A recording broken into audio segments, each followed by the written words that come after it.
اعوذ باللہ من الشیطان الرجیم بسم اللہ الرحمن الرحیم۔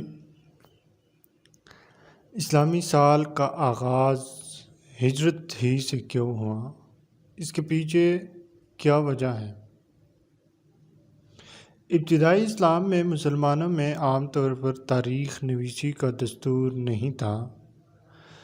حضرت فاروق اعظم رضی اللہ عنہ کے دور خلافت میں ایک مرتبہ حضرت ابو موسیٰ اشعری رضی اللہ عنہ نے فاروق اعظم رضی اللہ عنہ کو خط لکھا کہ آپ کی طرف سے حکومت کے مختلف علاقوں میں خطوط روانہ کیے جاتے ہیں، مگر ان خطوط پر تاریخ درج نہیں ہوتی، حالانکہ تاریخ لکھنے کے بے شمار فوائد ہیں اور ریکارڈ کے محفوظ رکھنے میں کافی سہولت ہے۔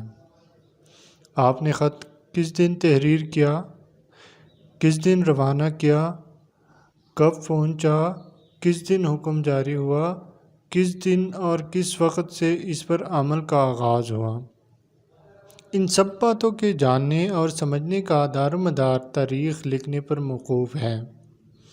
حضرت عمر رضی اللہ تعالیٰ عنہ نے حضرت ابو موسیٰ اشعری رضی اللہ عنہ کی اس مدلل بات کو بہت معقول سمجھا اور بہت سراہا۔ فوراً مشورے کے لیے اکابر صحابہ کرام کی ایک میٹنگ بلائی اور حضرت ابو موسیٰ اشعری رضی اللہ عنہ کی یہ مفید رائے مجلس شورا میں اکابر صحابہ کرام کے سامنے رکھی۔ تمام صحابہ کرام کو بھی حضرت ابو موسیٰ اشعری رضی اللہ عنہ کی یہ بات بہت پسند آئی۔ حضرت فاروق اعظم رضی اللہ عنہ نے اس سلسلے میں مشورہ طلب کیا کہ اس کا آغاز کب سے ہو، تو اکابر صحابہ کرام کی طرف سے اس سلسلے میں 4 قسم کی رائے سامنے آئے۔ ایک جماعت نے مشورہ دیا کہ حضور صلی اللہ علیہ وآلہ وسلم کی ولادت بسعادت کے سال سے اسلامی سال کا آغاز ہو۔ دوسری جماعت نے مشورہ دیا کہ حضور صلی اللہ علیہ وآلہ وسلم کی نبوت ملنے کے سال سے اسلامی سال کا آغاز ہو۔ تیسری جماعت نے مشورہ دیا کہ حضور صلی اللہ علیہ وآلہ وسلم کی رحلت کے دن سے اسلامی سال کا آغاز ہو۔ چوتھی جماعت نے مشورہ دیا کہ حضور صلی اللہ علیہ وآلہ وسلم کے مدینہ ہجرت سے اسلامی سال کا آغاز ہو۔ یہ 4 قسم کی رائے اور مشورے فاروق اعظم رضی اللہ عنہ کے ذریعے بلائے گئے مجلسی شورا میں پیش کیے گئے۔ ان آراء میں سے کسی ایک کے انتخاب اور اس کو حتمی شکل دینے کے لیے صحابہ کرام کے درمیان بحث و مباحثہ ہوا۔ غور و خوض کے بعد فاروق اعظم رضی اللہ عنہ نے یہ فیصلہ صادر فرمایا کہ ولادت یا نبوت کی تاریخ اور دونوں میں اختلاف کے باعث ولادت یا نبوت سے اسلامی سال کا آغاز کرنے میں اختلاف رونما ہو سکتا ہے، اور رحلت نبوی صلی اللہ علیہ وسلم سے اسلامی سال کی ابتدا کرنا اس لیے مناسب نہیں کہ وفات نبوی سے اسلامی سال کی ابتدا کرنا اس لیے مناسب نہیں کہ وفات نبوی کا سال اسلام اور مسلمانوں کے لیے رنج و غم اور صدمہ کا سال تھا۔ اس لیے ہجرت سے اسلامی سال کا آغاز کرنا زیادہ مناسب ہے، کیونکہ ہجرت نے حق و باطل کے درمیان واضح امتیاز پیدا کیا۔ اسی سال سے امن و سکون کے ساتھ بلا خوف و خطر پروردگار کی عبادت کرنے لگے۔ اسی سال سے مسجد نبوی کی بنیاد رکھی گئی، جو دراصل دین اسلام کی نشر و اشاعت کا مرکز تھی۔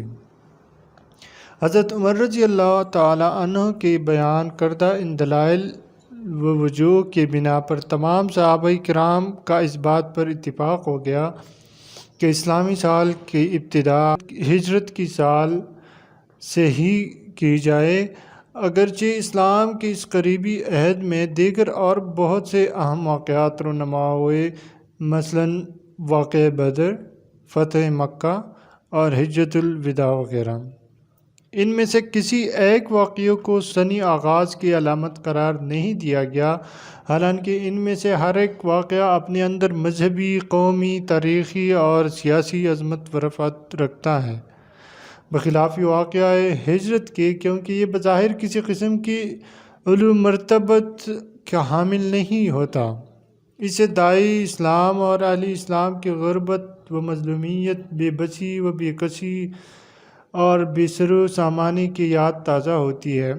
اس سے اسلام کی کمزوری کا حال معلوم ہوتا ہے، مگر حضرت عمر رضی اللہ تعالیٰ عنہ اور صحابہ کرام کے مجلسی شورا نے ان تمام چیزوں کو نظر انداز کر کے بالکل انوکھی اور تمام دنیا سے نرالی راہ اختیار کی۔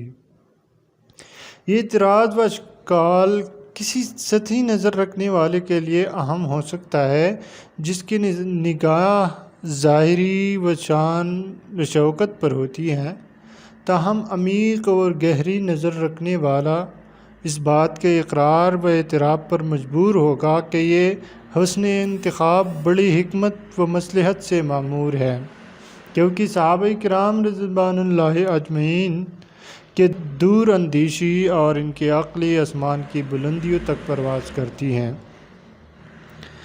ان کی ذہن کی رسائی جس تہ تک ہوتی ہے، وہاں تک کسی دوسری کا طاہر فہم پر بھی نہیں مار سکتا۔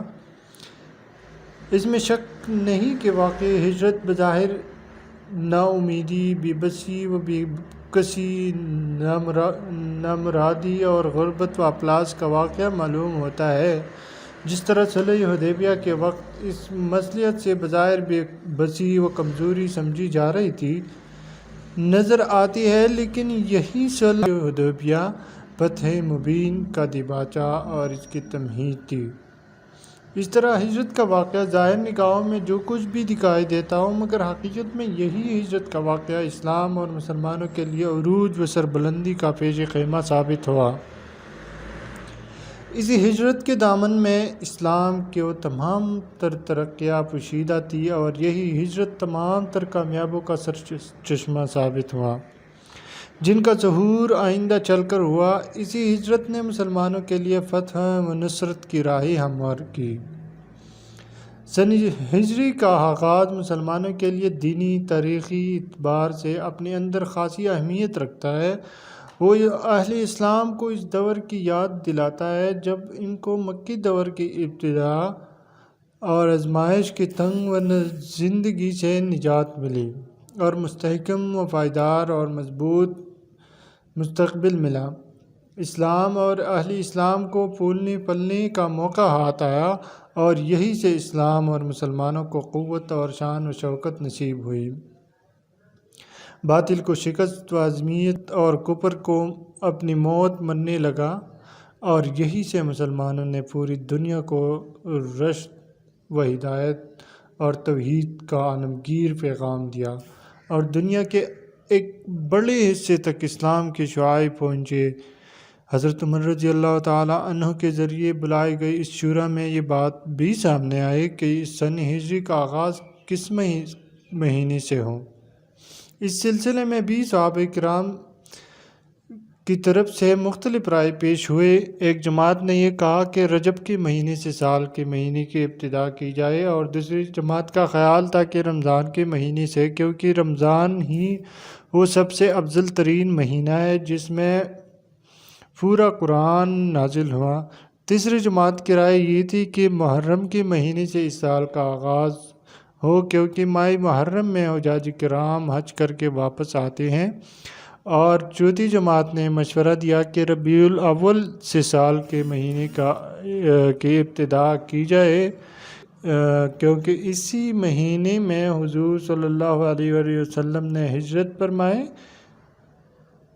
ربیع الاول میں مکہ مکرمہ سے سفر شروع کیا اور 8 ربیع الاول کو مدینہ منورہ پہنچ گئے۔ ان چار قسم کی رائے کے سامنے آنے کے بعد حضرت عمر رضی اللہ تعالیٰ عنہ نے باہم مشورے کے بعد محرم الحرم کو ترجیح دی، کیونکہ زمانۂ جاہلیت میں بھی عرب میں سال کا پہلا مہینہ محرم کو قرار دیا جاتا تھا، اور مہینوں کے نام محرم الحرم، صفر، ربیع الاول، ربیع الثانی، جمادی الاول، جمادی الثانی، رجب، شعبان، رمضان، شوال، ذی القعدہ اور ذی الحجہ۔ کلاب بن مرہ کے زمانے میں تقریباً اسلام سے 200 سال پہلے متعین کیے گئے تھے، اس لیے صحابہ کرام نے جب ہجرت کے سال سے سن کی ابتدا کی تو سن کے مہینے کے لیے محرم الحرم کے مہینے کا انتخاب کیا تاکہ نظام سابقہ بھی اپنی اصلی حالت پر باقی رہے اور نظام میں کوئی گڑبڑ نہ ہو۔ تو یہ تھی کہ کس طرح اس سال کا آغاز محرم الحرم سے ہوا اور کس طرح ہجرت کو اسلامی سال کا آغاز کے لیے منتخب کیا۔